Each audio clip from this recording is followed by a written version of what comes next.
Yeah, it's hot. I'm sweating. I'm going in the house to cool off. And it's time to save some seeds. I'm going to show you what I do. You do what you want to do. Or there's some other people that teach some other ways. Well, I'm going to show you what I do. Come check it out. But right now, this is a Paul Robeson. Okay, what I'm going to do...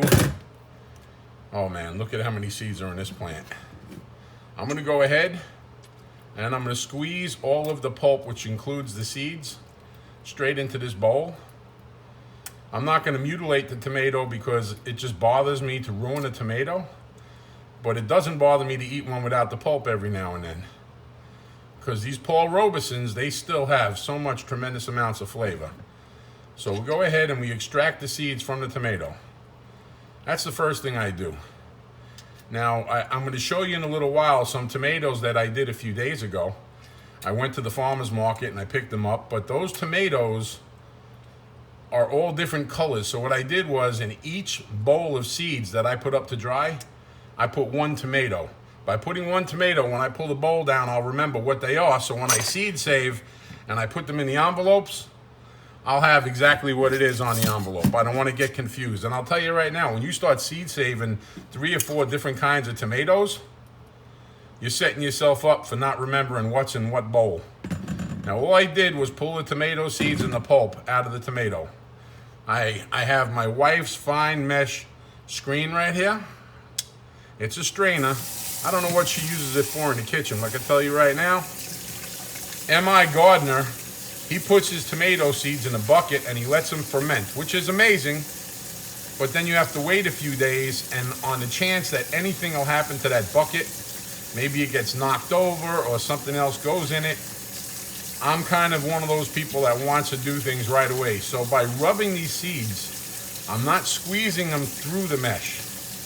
I'm just running them along the mesh with my thumb. And by doing that, it's peeling that slimy coat off of the seeds. Now it is my understanding that if you don't get that slimy coat off, you will not get a good germination on your seeds.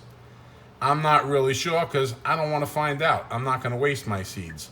So I take my time, I rub them against the mesh, and then voila, I put them in a bowl.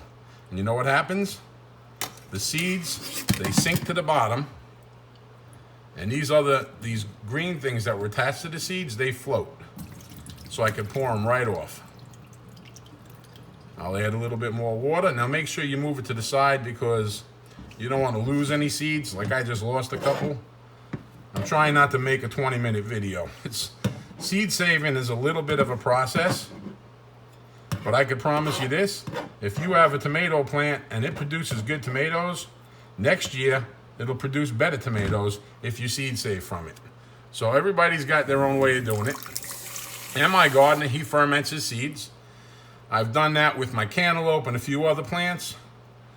But as far as my tomatoes, I just got one way of doing it. I've been doing it for 10, 15 years this way. And I'm happy with the results. There's still a couple more on there. I'll go ahead, give it another shot, rubbing it against the mesh. But this right here, this cleans the seed off. Then when I put the seed in the bowl, I can float it right out. We float those little things right off.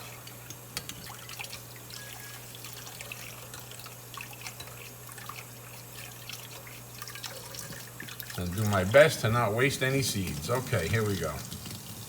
I still have a couple in the basket. But for all intents and purposes, I want to show you what I do. And I don't want to drag you through the whole time to do it. So with the magic of the camera, we'll shorten it up a little bit. So basically, what I have right now, let's just say these are all my clean seeds. It's really not all of them, but for now, this is my clean seeds. Next, we get a clean paper towel. Make sure this bowl is as dry as you can get it with a paper towel. And then next, we blot the bottom of the strainer. It's not going to get all the water out. I'm not going to try to dry each and every seed by itself, but watch this. Now, I have my seeds in a bowl. I dry my little knife, And I'm going to take the next few minutes and I'm going to shorten this video up so you don't have to watch it. But I am going to pull every single seed separate from anything else. So when I put this bowl on top of our refrigerator, we have a little air purifier up there so the air will move past the seeds. As the air moves past the seeds, it'll dry them out a lot faster. But by doing this, I will be separating each seed so they don't get stuck to each other. When they're dry, I pop them right off the bowl.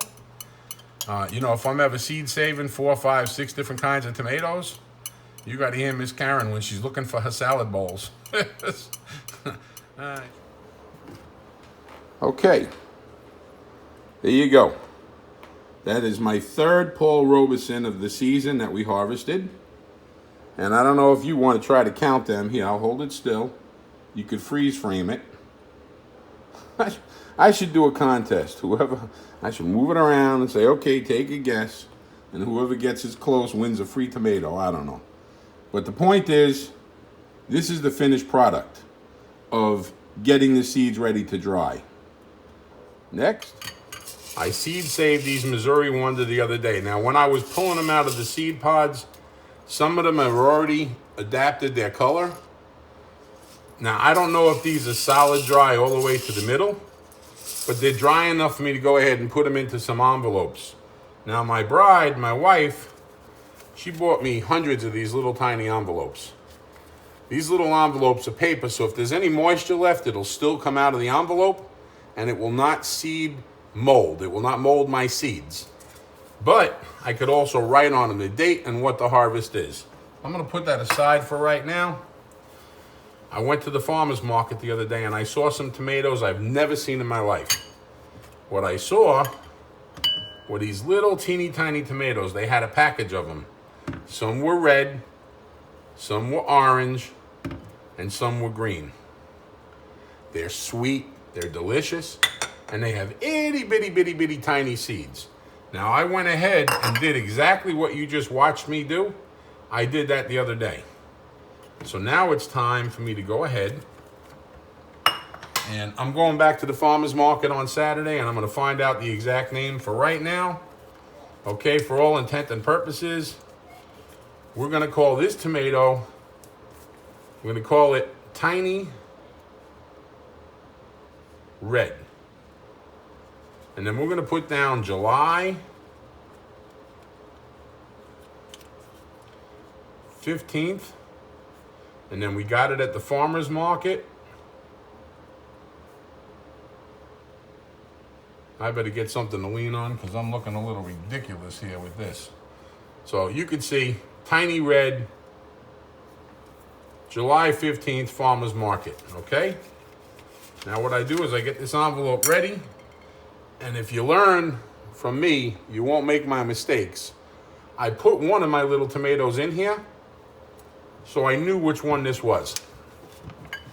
Because I can tell you right now, oh my gosh, these tomatoes, they are as sweet and delicious as my Fountain Inn sweet grape. So what I'm doing now is I'm just rubbing the seeds off the bowl. They've been up there for a couple of days. They're totally dry. And I'll tell you right now, because we got all of those little the little slimy coatings off the seeds, they're not sticking together. And these seeds are going to be ready to plant whenever we decide to go ahead. I think even though it's July 17th today, even though it's the end of the season, I have intentions of trying them. I'm going to go ahead and plant them. I don't know how much they'll grow, but I'm going to plant a few and just see how they do this year. But next year, we'll plant all the rest of them. Okay, so that's it. The seeds are in an envelope. They're sealed. They're marked Tiny Red, July 15th. I got them from the farmer's market. Now, there are other things I might do. A rogue tomato plant that I don't know what it is because it crossbred with something else, I'll mark it.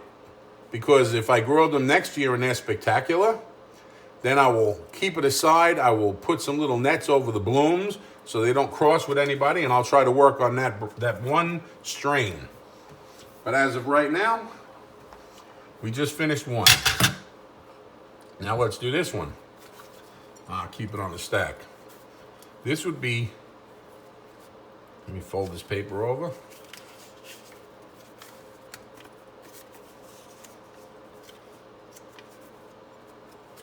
This is going to change your world when it comes to gardening, because you need to be organized. Now, tiny orange, July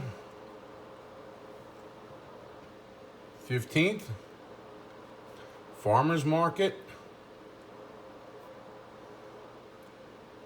So this is not my tomatoes. This is somebody else's tomatoes, but I have taken the time to seed save, and I'm going to try to grow them because I'd never seen tiny tomatoes like this before. Now I just scrape these dried seeds off. They come right off. It's pretty easy. I mean, the bowl's even clean. If you get all those little slimy coats off the seeds, these seeds are going to germinate for you a lot better. If you leave the slimy coat on the seed, you might get 4 or 5 out of 7 or 8, or maybe you'll get 7 out of 10, but you're not going to get 100% germination rate unless you get those seeds cleaned off. And like I said, watching M.I. Gardener, the man has got some amazing tips, but one thing he has that I don't have is a little bit more patience for these seeds. I want to get these seeds into envelopes and safe. I don't want them laying around. I don't want to take chances on it. So I get my envelope ready. I don't know if you can see what I'm doing. And you just scoop them right in. Oh, 2 more. I mean, it was that simple. Okay? And then I got 2 more kinds here. And I have some cantaloupe. So let me take this little paper here. And these will be tiny green. When I find out the name, I'll come back and I'll mark the envelope properly. But like I said, I was just so excited at the farmer's market because I was buying a bunch of stuff. And until I can grow everything, we'll be buying it from the farmer's market. I'm trying to stay away from the store. Okay, tiny green. And we'll put July 15th and farmer's market. And these 2 young ladies we bought these from, I'm going to go back and talk to them and see if they can give me a little bit more information. Because I tell you right now, I was watching them clean up their stand. These 2 young ladies were hard working. Just like when I watch my wife and my granddaughter. They're not afraid to work. And I'll bet you they have a whole lot of information I can learn from them. There's 3 different farmers markets in our area, and I'm trying to get to all of them. Problem is, I have to take my granddaughter to karate on Saturday morning. So a couple of weeks ago, we were able to go to the farmers market in Greer. We went to Great Court. We have friends that sell at the Great Court Farmers Market. It's a wonderful little market. They're on the increase. We've gone a Fountain Inn, Great Court, Greer. No, not Greer. Simpsonville, I'm sorry. So we went to Simpsonville, Fountain Inn, and Great Court. Our friends from Gracious Farms, they have a stand in Great Court. Wonderful little farmer's market. So there you have it. And then, this right here is not marked. And I'm glad that I know what this is, because it's a prime example. If I put up 4 or 5 bowls and I don't take the time to mark them, when I go to put them in the envelopes, I got to put a big stupid question mark. But guess what this is? This was my very first Paul Robeson of the season. And it's not as good to eat a tomato when you pull the pulp out. But you know what? I now have enough Paul Robeson seeds to get me through the next year or 2 if we lost our entire crop. And I will store them in more than one place. So just in case something were to happen, we won't be without seeds. You ever heard of don't put all your ducks in one basket? Here we go. Paul Robeson, July 15th, first fruit of 2023. And I will remember that tomato because I watched it. I watched that specific tomato as it started to blush out, as it started to gain its color. I was so careful how I watered that plant. I made sure I didn't water the bottom leaves. I made sure I pulled anything off that didn't look good on that plant. I nurtured this tomato. Now, a lot of people might think that's completely ridiculous, but I can tell you right now, for my fellow tomato lovers and gardeners and enthusiasts, you understand exactly what I'm saying. That right there is the seeds from our very first Paul Robeson of 2023. Shout out to Greg and Carla and Gracie because you gave me my first Paul Robeson. I did not even know these tomatoes existed. I didn't even know Paul Robeson was a kind of tomato. I didn't even know it existed. This has opened up the door to me searching the internet and finding tomatoes. Now, I had already bought some tomatoes from Russia. I bought some peppers from Ukraine. I've already ventured out, trying to find things that we would never find here in America. But Paul Robeson is at the top of my tomato sandwich tomatoes. It's wonderful. Just thought I'd share that. July of 2023. July of 2023. July 2023. My handwriting's a little rough. I don't care. If you want to address an envelope properly, you should do it on a table, not over a kitchen sink. And my wife, she has really good penmanship, so she's going to be helping me out on some of these envelopes. But July 2023. I'm going to be redoing a lot of these envelopes. This is just a preliminary to get them separated and to get them harvested. But we got 2023 July. All right, so last week I harvested, let me give you an idea. I harvested yellow lilies, red lilies, peach lilies, Asian radishes, kale, black, brown boar tomatoes, fountain and sweet grape tomatoes, and kale. Okay, so last week I put this many seeds up. Today I'm putting up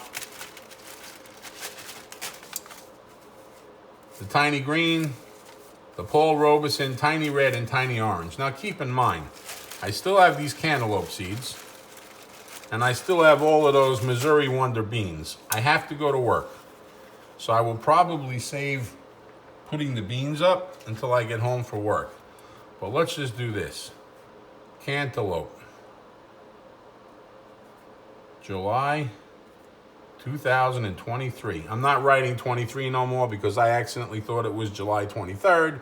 So then I thought it was June, and I made a mistake, so I scratched it out. So from now on, no more abbreviations. Okay, cantaloupe. July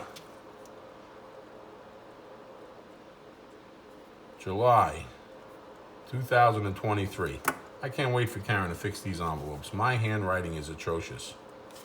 Now, if I sit at the table and I'm not in a rush to get out and feed my turtles, and not in a rush to put some tomato cages and feed and water my seeds, then guess what? I might take some more time. But as of right now, next time I want to plant cantaloupe, I have fresh seeds.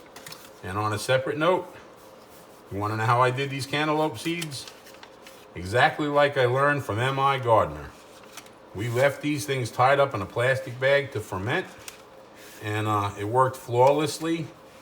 When I went to rinse them off, there was no slime coat on these seeds. So shout out there to M.I. Gardner, because your process worked. I had a lot more patience with the cantaloupe because I'm not that much in love with cantaloupes as much as my tomatoes. My tomatoes are just probably my favorite part of the garden. So now you can see it's the beginning of the seed saving season. And here at Bite Size Farms, we're not messing around. And I still have to process my Missouri Wonder beans, which I will do later on. Oh, orange tomato. All right, just in case you're wondering, Paul Robeson number 1, I seed saved. Paul Robeson number 2, I didn't like the seeds. There were only a couple were in there. I didn't want to trust it. Paul Robeson number 3, I seed saved this morning. Paul Robeson number 4, tomato sandwich. I hope you enjoyed my seed saving video. I don't know what you want to do with all the other seeds, but when it comes to tomatoes, my system is foolproof for me. So try it out, but I mean foolproof. Those seeds will be dry, and I could probably plant them tomorrow afternoon, and they'll sprout in a couple of days. Won't take long at all. Be blessed.